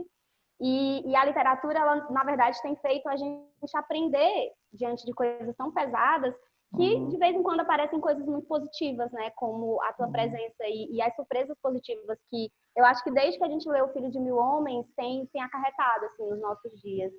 Esse lance de que quando algo é muito próximo da gente, nos dificulta, é muito real, né? Tipo, falar sobre a tua literatura é tão bom, é tão prazeroso, mas ao mesmo tempo é tão difícil, às vezes, porque é muito próximo, né? Tipo, conversar contigo, conversar sobre os seus livros, é uma junção. Tipo, a gente está aqui falando sobre Homens Imprudentemente Poéticos, mas a gente não consegue deixar de falar de outras obras. A gente não consegue deixar de falar da tua figura enquanto escritor, né? Da tua ação, do teu ofício, e das outras relações que a literatura puxa, né? Porque a obra, ela não é só autor, livro, papel. Então, assim, é tudo muito mágico, né? Acho que tá todo mundo aqui bem extasiado com isso. E a gente, quando te escuta falar, principalmente sobre esses teus impactos, né? Diante das surpresas da vida, eu também sempre pensei que eu ia morrer muito cedo, né? Com 30 anos, então já era para eu estar morta há 1 ano. E eu tô aqui que ainda me encanta, porque parece que a gente está cada vez mais próximo, né? Como se a gente estivesse aqui na nossa bolha mesmo. Assim, são pessoas que nos aproximam cada vez mais de uma humanidade. Você fala muito sobre isso, né? Essa busca por uma humanidade possível. E é isso, assim. Muito obrigada. Não, obrigado, Chá. Eu não falharia nunca, eu disse que sim, eu respondi que sim. E depois, como você dizia no início, há uma impressão de amizade e por isso eu fiquei com essa impressão também. Eu tenho muito orgulho nisso. Assim. Uma das dificuldades da minha vida hoje, que pode ser um bocadinho às vezes trágica, é que eu não consigo prestar atenção a tudo. Eu não consigo, por mais que eu queira, por mais que eu quisesse, eu não consigo prestar atenção a tudo, ou não consigo prestar atenção a toda a gente. É uma infinidade de gente que vai aparecendo, solicitando algum tipo de atenção, com ideias. As pessoas têm ideias de projetos, têm livros, escrevem, fazem, sei lá, fazem coisas. E tornou, de início, uma das assim, uma das minhas decisões era tentar responder a toda a gente, por mais que eu demorasse, ou assim, eu tentava, numa semana, 2 semanas, 1 mês, eu tentava escrever, responder a todos os e-mails, todas as mensagens, e depois tornou-se absolutamente impossível em alguns dias. Por exemplo, no momento em que sai um livro novo, em alguns dias eu posso receber 400 mensagens, 500 mensagens, 1000 mensagens. Não é humanamente possível, não é? Nem que eu não durma, não há modo nenhum, rigorosamente nenhum, de eu, inclusive mentalmente, conseguir prestar atenção ao discurso de cada pessoa. E então eu lamento muito isso, tenho muita pena disso. Quando eu coloquei aquela coisa das lives e não sei o quê, é porque de repente eu estava recebendo convites para 30 lives por dia, assim, todos os dias 30 lives, 40 lives, 50 lives. E então já não dava, assim, eu fiz algumas, fui fazendo algumas e eu estava perdendo o controle, assim, não tenho mais como controlar isso. E mais, eu acabei de escrever um livro que vai sair agora em outubro, e eu estava escrevendo um livro, assim, eu aproveitei aquele período bem rigoroso da quarentena que nós atravessamos aqui. No primeiro instante eu não conseguia fazer nada, não conseguia pensar, estava meio assustado, cuidando da minha mãe, mas a dada altura, assim, ao fim de umas semanas, 1 mês, as coisas acalmaram, encontrei uma metodologia qualquer, assim, para lidar com o vírus, ou pelo menos para achar que estou lidando com o vírus, e eu comecei escrevendo muito, comecei assim numa concentração muito obstinada, como sempre faço. E então já não dava muito para eu estar escrevendo e ao mesmo tempo fazendo live e interrompendo constantemente para fazer a live. Então por isso é que eu fiz que eu tive de pôr aquele pedido antipático, mas é porque eu não consigo multiplicar-me, não consigo assim. E pronto, e então, mas a nossa live tinha de ser, eu tinha de falar com você mais tarde ou mais cedo, há muito que eu não falava com você, que eu não falava com vocês, tenho saudades da Sublime, tenho saudades de poder ir comer esses bolos lindos, eu espero que vocês estejam todos bem, que a Sublime continue linda, e eu sei que um dia, quando eu voltar a Fortaleza, porque eu quero voltar a Fortaleza, eu sei que um dia conto convosco e eu hei de voltar à Sublime para a gente trocar mais desenhos e fazer mais desenhos e mais abraços, e eu espero que nessa altura a gente já possa dar abraços e beijos e tudo isso. Eu queria aproveitar também, Walter, e te agradecer em nome da Sublime, né, em nome do Ayrton.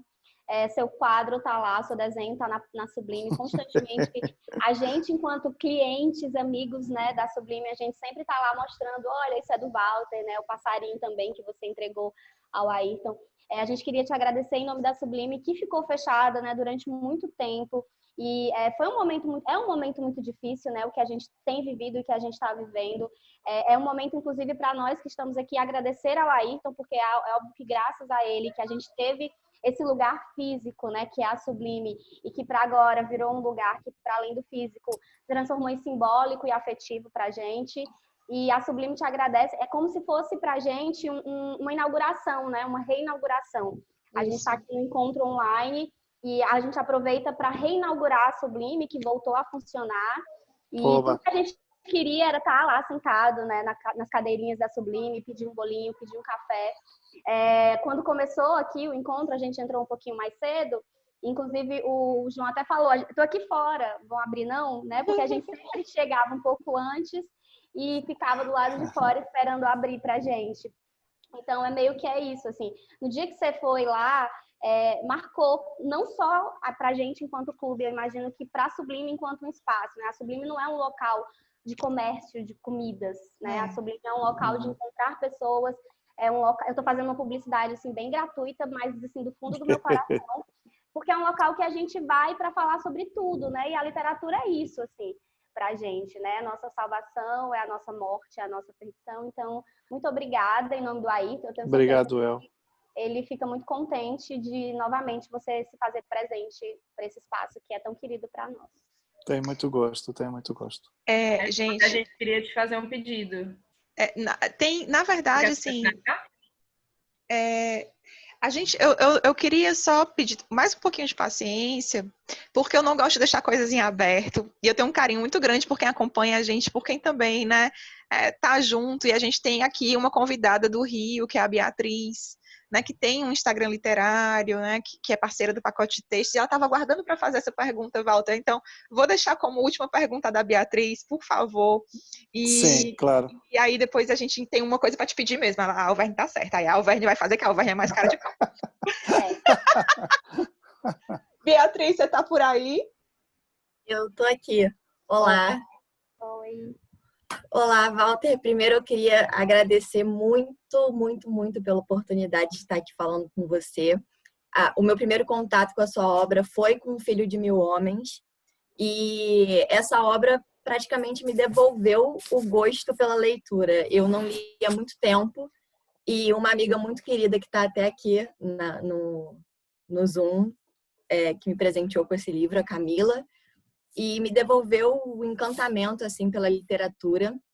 Eu criei uma página, né, o Vida com Leitura, com uma outra amiga minha, e eu gostaria de te perguntar, assim, se desde sempre você soube que você queria ser escritor, se desde pequeno esse gosto pela literatura te acompanha, ou se só depois, assim, de adolescente, mais adulto, que você criou esse amor?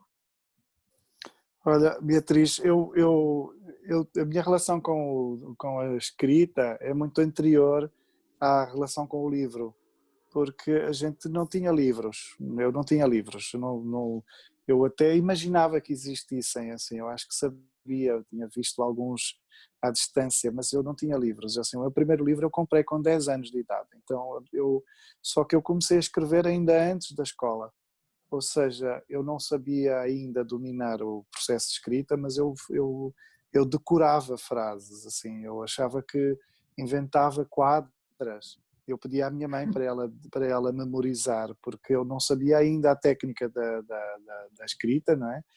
E então eu vivia obcecado tentando lembrar palavras. Eu memorizava inclusive palavras que eu não entendia, mas que me pareciam incríveis, palavras que se tornavam importantes porque eu ficava com uma expectativa em relação a elas. Eu achava que um dia elas tinham um trabalho para mim, que iam oferecer qualquer coisa à minha pessoa. E então, quando eu comecei a escrever, aliás, eu conto isso, este livro que eu acabei de escrever é um livro sobre a minha infância, por isso não é um romance, é uma autobiografia da minha infância. E eu conto exatamente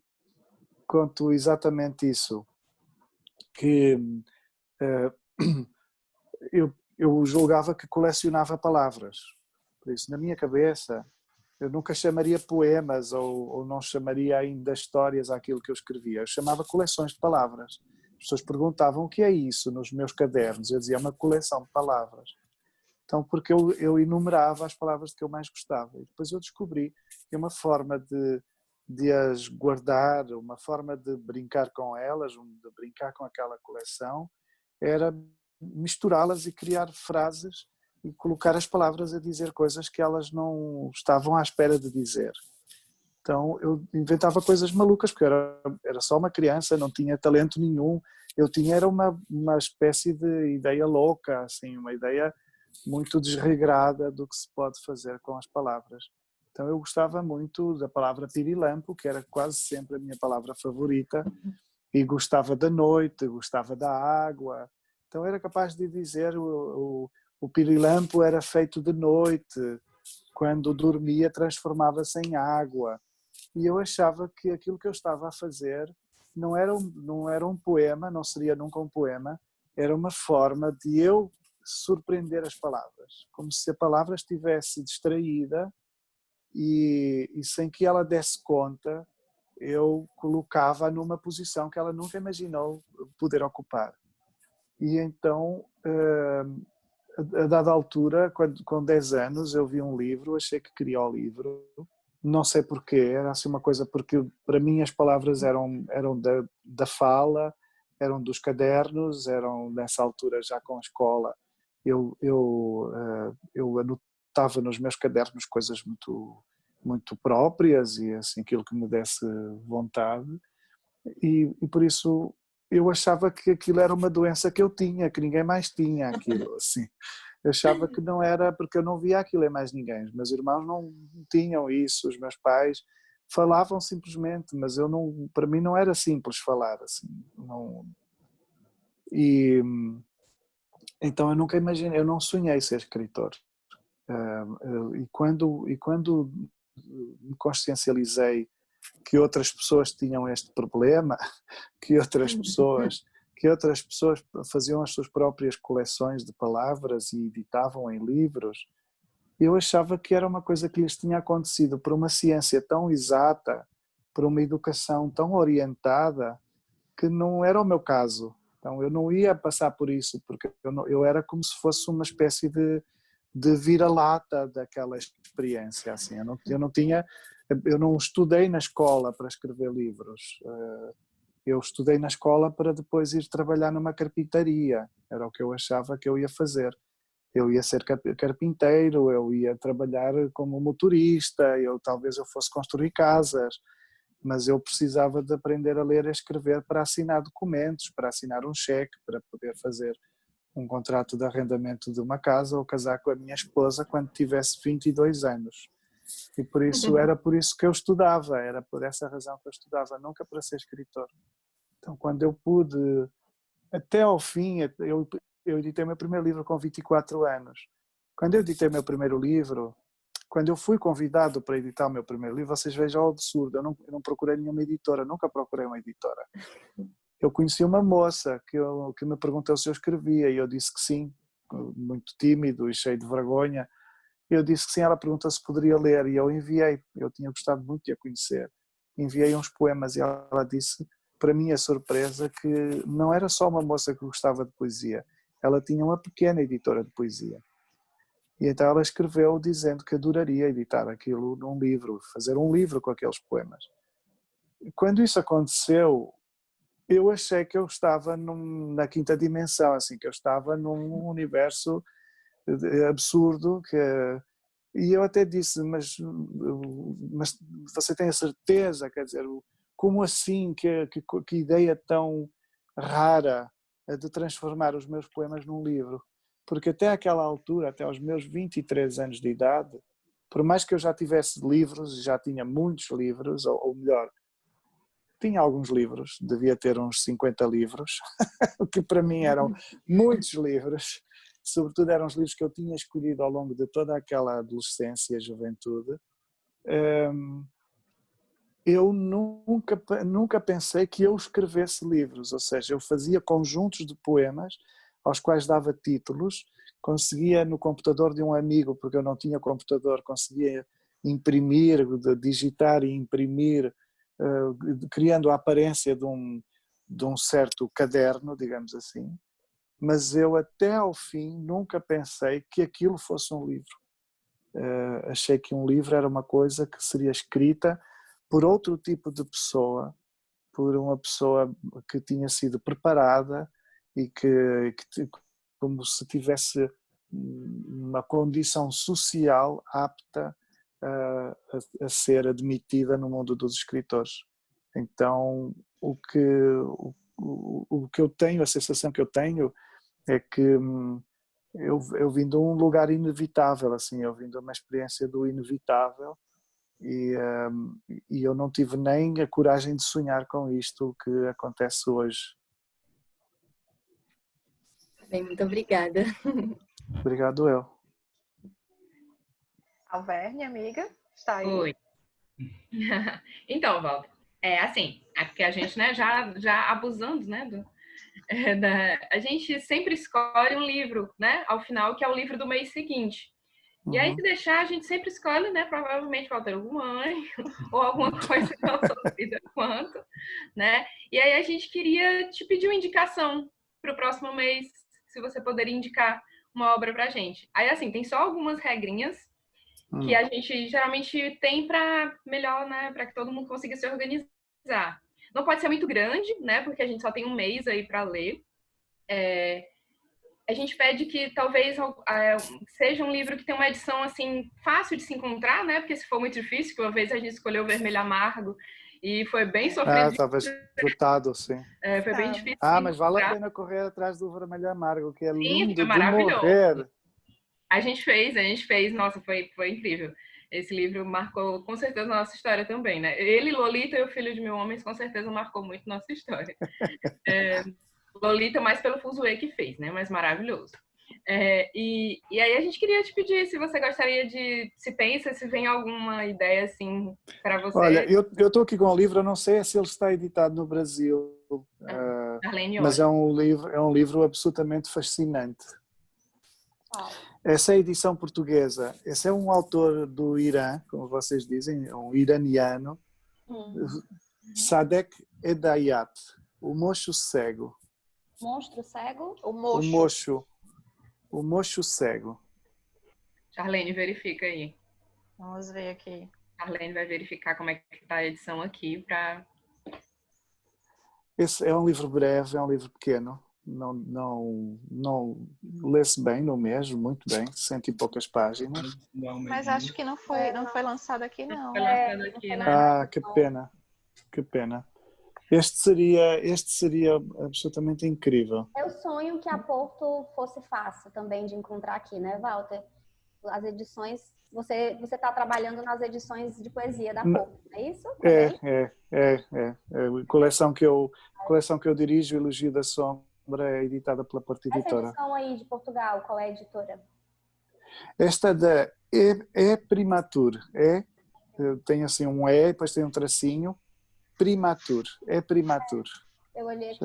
Assim, como foi uma avalanche aqui no chat, né? Por favor, pede para ele indicar o livro, Walter, eu vou te espizinhar um pouco. Eu vou pedir para tu dar uma outra opção. Pensando assim, para facilitar. Deixa eu ver o que é que existiria aí. Pensa em clássico, um clássico que para você é muito importante. Pode Vocês ser por aí. Já leram o Bartleby? Não, a gente tem. O Bartleby. Eu já li. Olha, é super pequeno, é uma novela muito pequena, dá para vocês lerem. Agora, eu ia dizer verão, não, vocês aí é inverno, nós aqui estamos bem no pico do verão. Pronto, o Bartleby é absolutamente maravilhoso e eu acho que ele faz uma espécie de previsão de tudo o que a literatura tem de melhor por vir, ou seja, eu acho que ele precede todo o kafkianismo, todo o absurdo de Albert Camus. É um livro, é uma história irritante, o Bartleby é irritante, mas é absolutamente maravilhoso. E eu acho que nós todos precisamos de ser um pouquinho mais Bartlebys. E eu acho que é uma hipótese. E se for fácil aí encontrar, 28. Não percam. Inclusive, eu acho que como isso é uma coisa, como é um clássico, eu acho que ele deve haver até livre na internet, deve ser bem fácil encontrar. Na Amazon. Tem. Eu já li, eu gosto bastante também. A gente nunca leu no clube, adorei, uma ótima ideia. E Tem de R$ 28 na Amazon, gente. Pra E quem... é gratuito pelo Kindle Unlimited, para quem tem, Então, tá? gratuito. Pois, ele é clássico, assim, bem livre de direitos de autor e tudo isso. Adorei a indicação. Vó. Olha Obrigada. aí, o clube Boa. com curadoria, querido, de Walter Curadoria, Ugumãe. Indicando Bel vivo pra gente. Espero que gostem. Com certeza, Walter. Não vamos abusar tanto, né? Chegada a nossa hora. A gente queria poder passar o dia todo com você. Falar em presente, eu tenho um. Vale pacote, amigo. Oi! A sua voz vem do além aqui pra mim. Desculpa. Tem uma surpresa. Vai mandar para quem? Tem uma surpresa, gente. Não, ainda estão todos aí, presentes todos. Estamos, amigo. Sim. Estão me ouvindo, estão me vendo? Estou. Eu estou ouvindo, mas não estou vendo, Rafael. Agora estou vendo. Vamos. Pronto. É o seguinte, eu sempre considerei... O Walter é um patrono, padrinho não oficial do clube. De alguns meses para cá, acho que uns 2 meses, eu comecei a dar uns presentes para os assinantes que fazem 1 ano no clube e tal. E um dos presentes, aliás, o presente que eu escolhi é mandar uns Paper Toys para esses assinantes. E um dos Paper Toys eu fiz 3 Paper Toys, na verdade.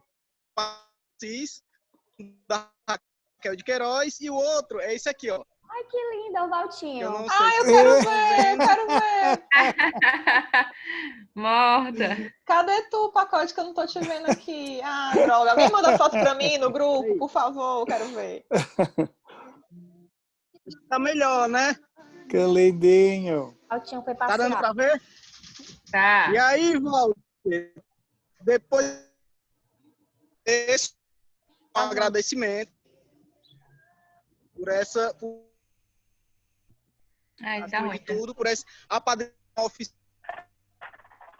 Ah, que está muito ruim. Mas é isso. O Pequeno Valtinho é uma Olha, homenagem que a gente... Rafael, você está falando com Espero que você goste. muita falha. Mas eu vi o pequeno Valtinho. Eu quero um.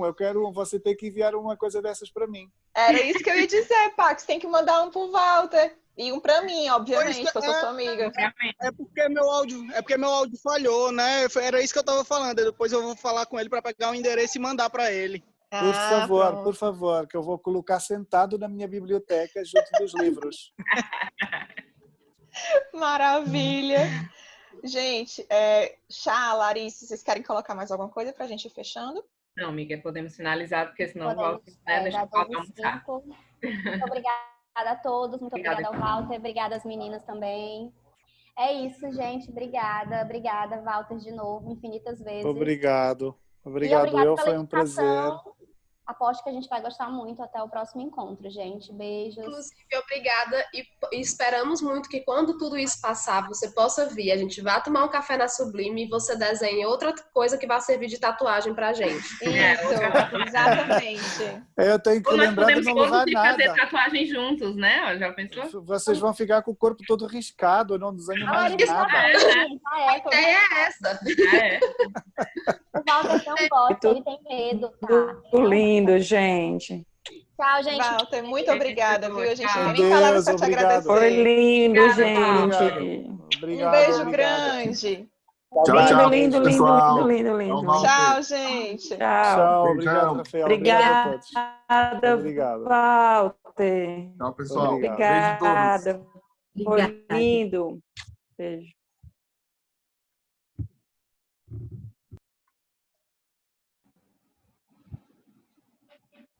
A gente nem vai tirar foto. Mas vocês deram prints, vocês, né? Que vocês não são nem bestas. A gente fez alguns. Tchau, gente. Bom almoçar, que tá todo mundo com Gente, fome. tchau. Eu vou pra minha afilhada. Obrigada a todo mundo. Obrigada, viu? Eu não fiz print, eu não sei mexer nesse negócio. Depois manda no grupo. Beijo. Tá tudo gravado, senhora. Tudo gravado. Eu amo muito vocês. Obrigada. Amo vocês. Saudade muita, gente. Beijo. Chuchu, Paty, Tomás. Beijo, meus amores. Beijo, gente. Saudade. Beijo, gente. Foi muito bom. Corrinha, Rosângela. Beijo, beijos. Beijo, beijo. Tchau. Tchau. Tchau.